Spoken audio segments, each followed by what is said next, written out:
My mamma roei die skuitjie, my pappa blaas 'n fluitjie, my boetie draai die orgeltjie, saai die watermeloen.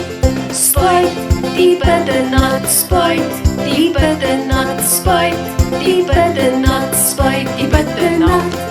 Kula dra kruitjie vol water uit die skruitjie, hy saai het lei 'n saadjie en kry nog 'n watermeloen.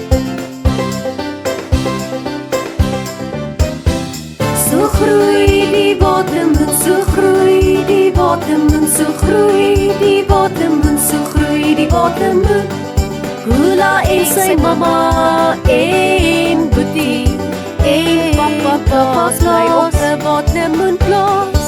Pluk die watermeloen, pluk die watermeloen, pluk die watermeloen, pluk die watermeloen.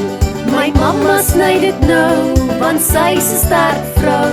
En papa help ook gou, nou eet ons die watermeloen.